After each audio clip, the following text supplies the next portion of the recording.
되니까 힘의 크기와 비례하게 똑같이 2배가 된 거예요.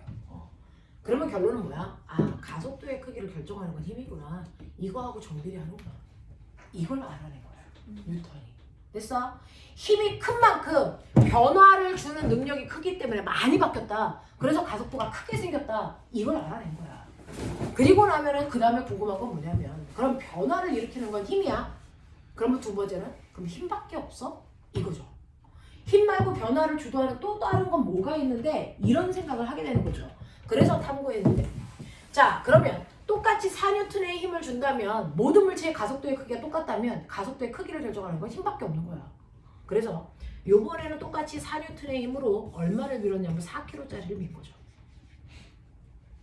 초속도가 0이었다고요. 근데 1초가 지났어요. 자 그랬더니 얘는 나중 속도가 얼마가 됐냐면, 나중 속도가 얼마가 됐을까요? 1m/s. 얘는 1m/s가 됐어요. 가속도 얼마입니까? 1m/s 제곱. 네, 1m/s 제곱이 있다고. 그러면 가속도의 크기가 똑같은 힘을 줘도 달랐네. 왜 달랐어? 질량이 다르네. 질량이 2배 커졌는데 가속도는 절반밖에 안 되네. 그러면 가속도의 크기와 질량은 무슨 관계가 있니? 반비례 관계가 있네. 그러면 가속도의 크기를 결정하는 또 다른 건 없어? 조사해 보니까 없더라는 겁니다. 그러면 가속도의 크기를 결정하는 인자는 딱 2가지. 질량과 힘이야. 그래서 이걸 가지고 가속도를 구하는 새로운 식을 만든 겁니다. A는 m분의 F. 됐죠? 질량분의 힘이라는 겁니다. 됐죠? 이때 이 힘은 무슨 힘? 아까 우리가 구한 R자리. 알겠습니까? 이겁니다. 그러면 선생님, 가속도를 이걸로 구하라고요? 이걸로 구하라고요? 똑같다니까? 그 중에서 너네는 이걸로 가속도를 구해놨잖니? 그럼 이걸로 구해보자. 됐죠? 첫 번째 가 같은 경우에는 2kg짜리 물체에다가 몇 뉴턴의 힘을 줬니? 4뉴턴. 그래서 가속도가 얼마니? 2m/s. 두 번째 2kg짜리 물체한테 몇 뉴턴의 힘을 줬니? 8뉴턴. 그래서 가속도가 얼마니? 3 나왔지. 두 번째는 4kg짜리 물체한테 얼마의 힘을 줬니? 4뉴턴. 그래서 가속도가 얼마니? 1. 이렇게 된다니까요. 이런 식으로요. 가속도는 가속도의 정의에 의해서 구하셔도 되고요. 가속도 법칙으로 구해도 된다. 똑같은 가속도다. 하지만 앞으로는 이걸 훨씬 많이 쓸 거다. A는 M분의 F. 알겠습니까? A는 M분의 F예요. 그러면 아까 갈릴레이가 실험했었죠. 자, 갈릴레이가 중력만 작용하는 공간에서요. 1kg짜리 가벼운 깃털하고요. 100kg짜리 무거운 쇠구슬을 떨어뜨렸을 때, 됐죠? 얘네들이 실제로 받는 지구에서의 무슨 힘? 중력 가속도. 중력 얼마입니까? 10뉴턴. 얘는 얼마입니까? 1000뉴턴. 이렇게 힘의 크기가 다름에도 불구하고 동시에 떨어지는 거. 가속도가 같기 때문이었죠. 그럼 정말 가속도가 같다고 볼게요. 첫 번째 A라고 하는 아이 1kg인데 10뉴턴의 힘을 받았어요. 가속도가 10이죠. 중력 가속도란 말이죠. 얘요. 100kg짜리 물체한테 몇 뉴턴의 힘을 줬어요? 1000뉴턴의 힘을 줬죠. 그래도 가속도 얼마입니까? 10이죠. 왠 줄 아세요? 자, 질량분의 물체가 받은 힘이 무게입니다. 그래서 이렇게 나가죠. 중력 가속도. 질량하고 무방합니다. 됐죠? 그래서 가볍던 무겁던 상관없이 모든 물체들의 가속도는 항상 중력 가속도를 받기 때문에 동시에 떨어질 수밖에 없다. 이해돼? 네. 하겠어? 이런 얘기들이 증명이 되는 거죠. 됐죠? 그래서 A는 M분의 F. 자, 분수 쓰기 싫어. F는 MA 운동방 공식이라고 읽어요. 알겠습니까? 이 공식이 성립한다. 납득되니? 예. 납득하겠니? 이런 거죠. 자, 그러면 눈 떠서 보세요. 그러면 R자임을 크게 줬어요. 그럼 가속도가 크게 생겨서 많이 바뀐다는 얘기죠. 맞아요? 자, R자임을 조금 줬어요. 그러면 조금 바뀌죠. 가속도가 작게 생긴다고요. 무슨 말인지 알겠습니까? 네. 근데 R자임을 안 줬어요. 그럼 어떻게 되니? 가속도 0이죠. 가속도가 0이니까 변화되는 게 있으면 된다, 안 된다? 안 된다. 안 된다. 그러면 어떤 힘도 안 주면 어떻게 될 거냐? 물체는 무조건 처음 상태를 그대로 유지하려는 고집이 생긴다. 그 고집을 뭐라 합니다? 관성이라고 한다.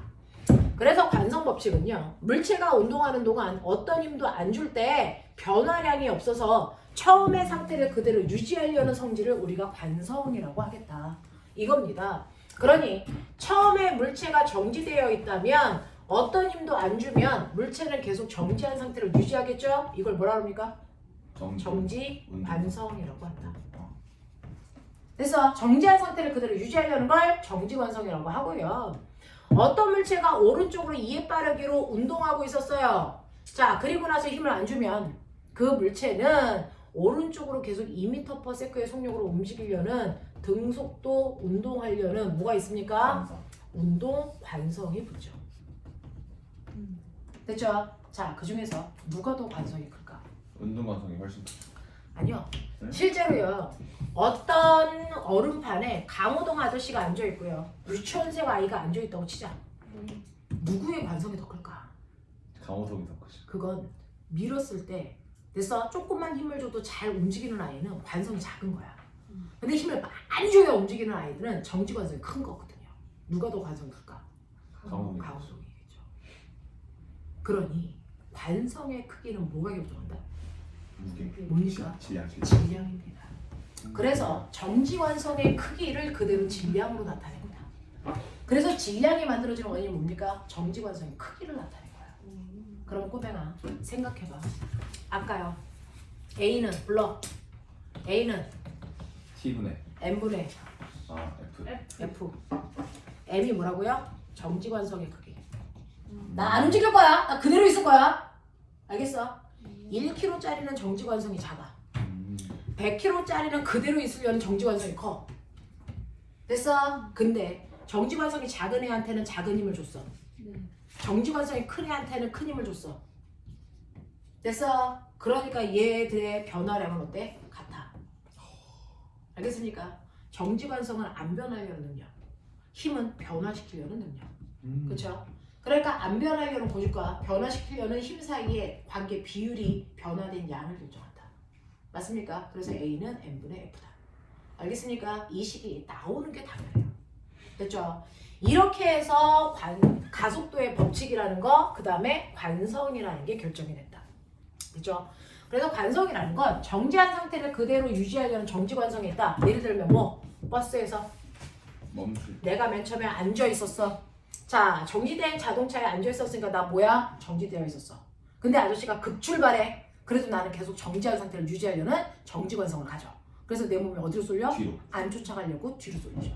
이게 정지관성의 크기야. 알겠어? 네. 근데 자동차가 가고 있었어. 그래서 가고 있었어. 그럼 내 몸도 똑같이 가. 운동관성이 있었어. 근데 아저씨가 갑자기 급정거해서 자동차를 멈춘다고 해. 그래서 나는 안 멈추고 싶어. 그래서 계속 앞으로 달려가려고 해서 몸이 앞으로 쏠리죠. 운동관성의 크기야. 무슨 말인지 알겠어? 이런 식으로 정지관성과 운동관성이라고 하는 게 있더라는 거죠. 내가 막 뛰어가다가 돌부리에 걸리면 왜 넘어지니? 계속해서 운동하는 성질이 있는데. 네 몸의 운동관성 때문에 넘어지는 거야.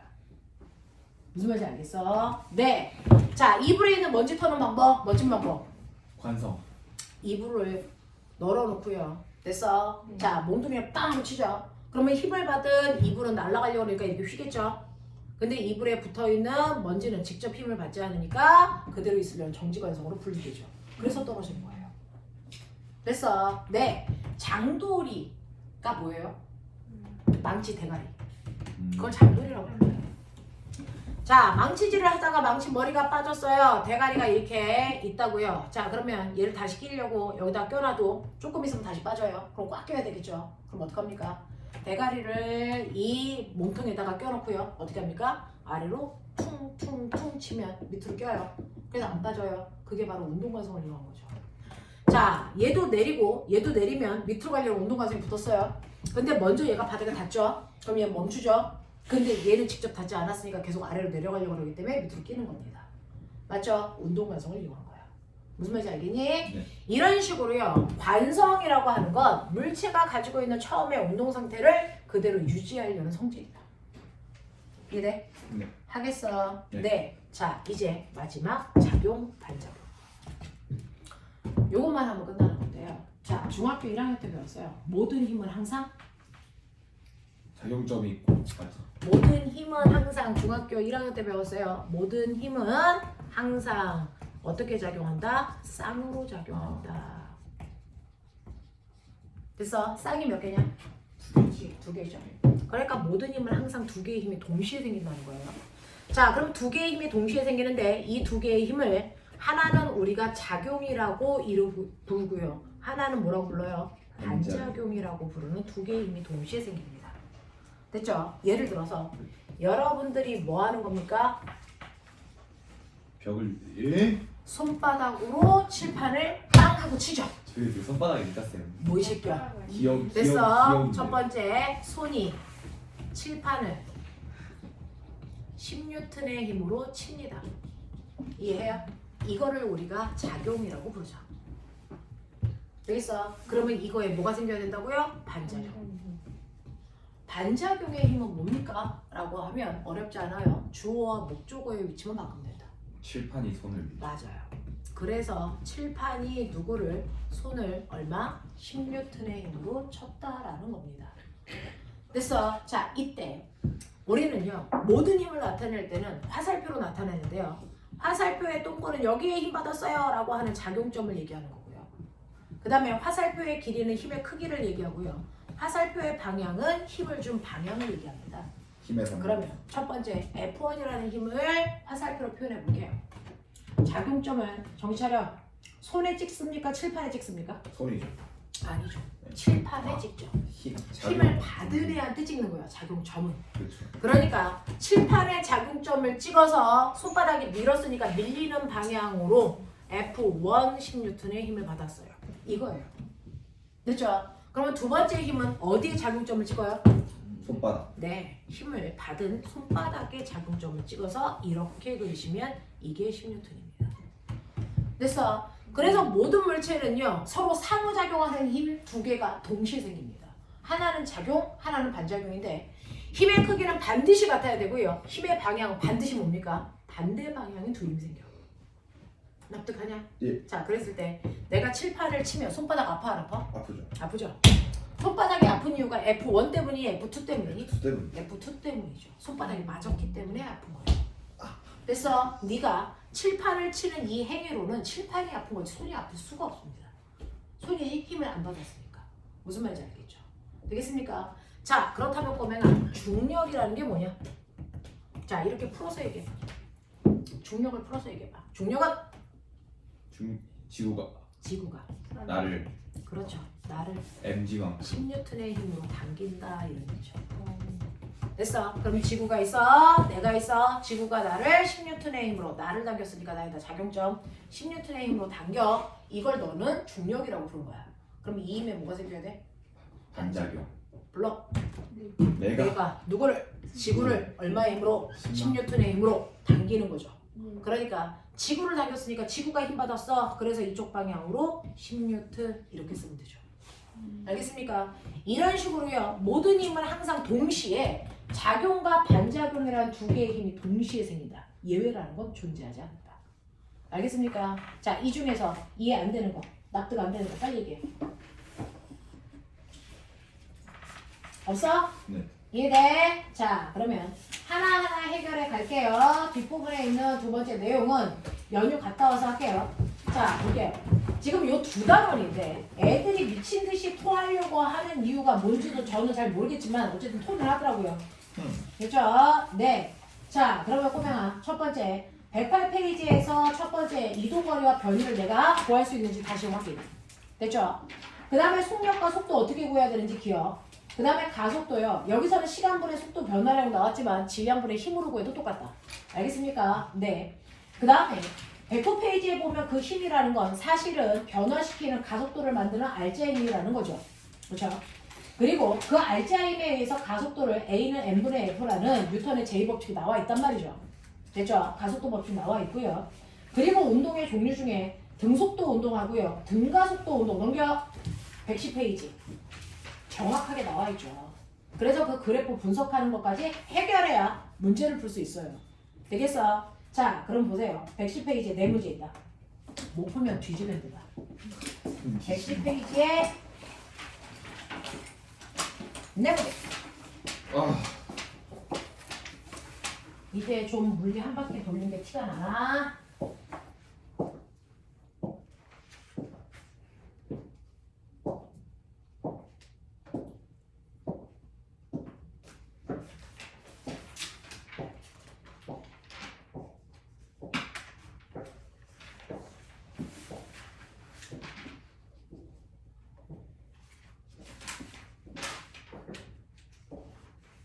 이제 너무 물리 돌렸었지. 나 근데 끝까지 못하고 그 상대성으로 근데 여기 했었잖아. 이거 맨 처음이잖아. 얘긴 했지. 근데 기억나? 안 나지. 주면 안 되지. 미안해. 넌 주면 안 돼. 미안하다고.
미안.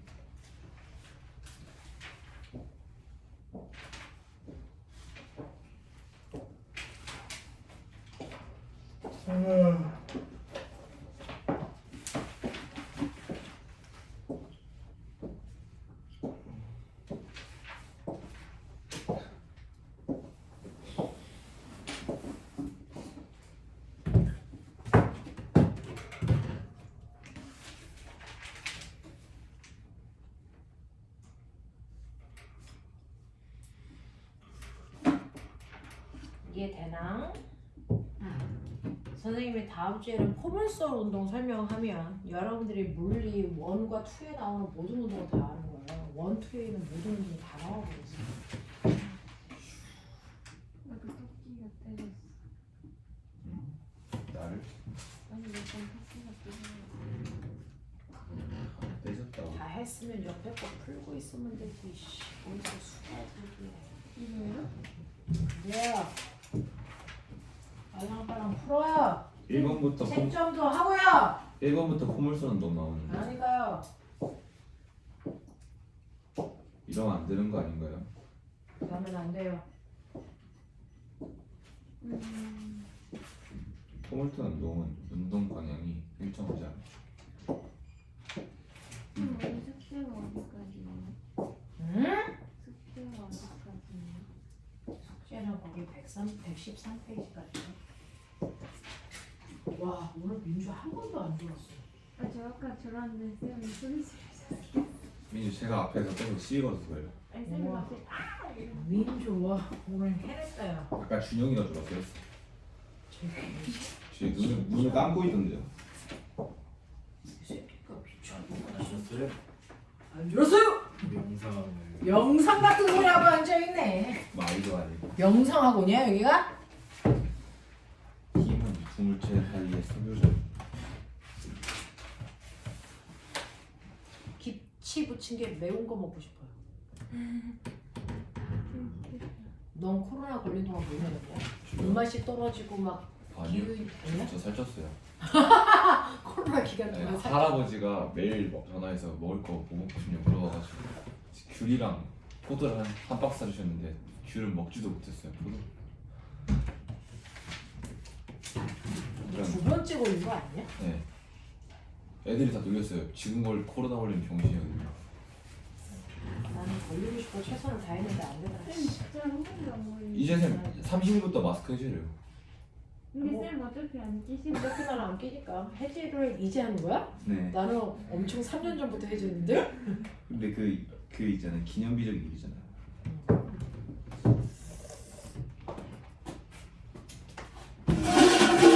와 코로나 고등학교 가면 이제 마스크 벗고 다니겠네. 그렇겠다. 벗고 다니죠. 그럼 이제 마스크 벗으라는 분들로 서로 알겠네. 그렇죠. 우와. 자, 채점. 질문. 없으면 선생님. 여기까지. 오늘 일찍 끝나네요. 네. 다음 주에 보자. 다음 주에 보자. 안녕. 혹시 열심히 이거? 물리가 열심히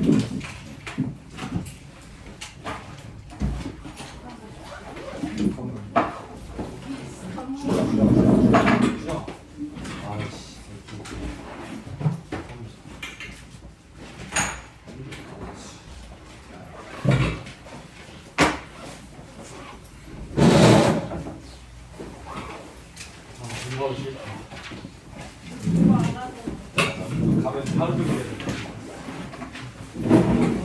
돼. 인터뷰 뭐 하냐? 인터뷰 뭐 하냐? 고등학교 어떻게 진짜 공부해. 얘네가 아니 공부한 사람은 떨어지면 안 돼. 오늘 시험 2일 전까지 몇천 3개 정주행했는데 나 시험 전날에 슬램덩크 요약본 한 2시간짜리 보고 있어. 니네가 뭐가 좋은지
네가 입생이구나.